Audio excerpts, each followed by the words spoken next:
Bien le bonjour de Bali. J'ai quitté la jungle de Raja Ampat et je me retrouve donc à Ubud, un peu au nord de Kuta, qui est l'endroit principal à Bali. Et j'occupe donc cette villa pour les prochains jours, qui se nomme, vous le lisez bien, Pondok Dewa. Très typique de cette île à Bali, très typique donc de la culture balinaise. Quand on arrive dans des villas, bien, vous observez que les ruelles qui y mènent sont souvent pas très accueillantes. Et on aboutit toujours devant ces superbes portes bien travaillées qui sont vraiment monumentales, qui sont bien encadrées dans cette architecture typique balinaise.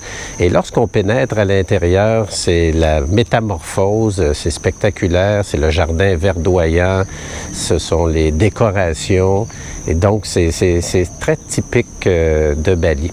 Bali, qui est la seule île de l'Indonésie qui est de religion hindouiste, se démarque par les offrandes. C'est très typique de cette religion d'exprimer sa foi, de la célébrer avec ces offrandes qu'on retrouve partout sur le territoire de l'île.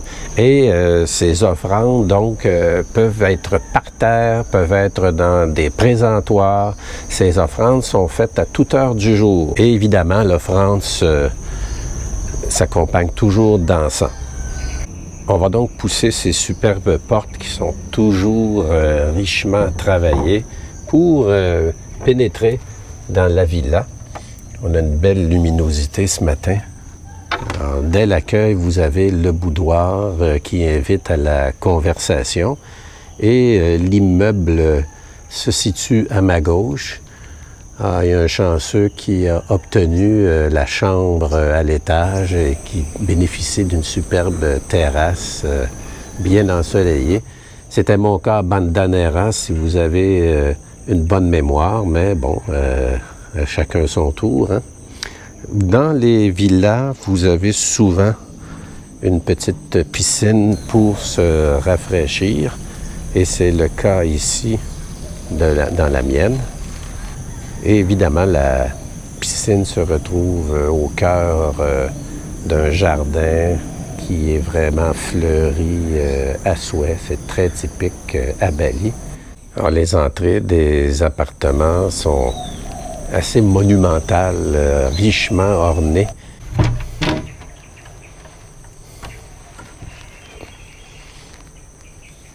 Donc, je bénéficie d'une grande pièce, comme vous le voyez, avec un immense miroir.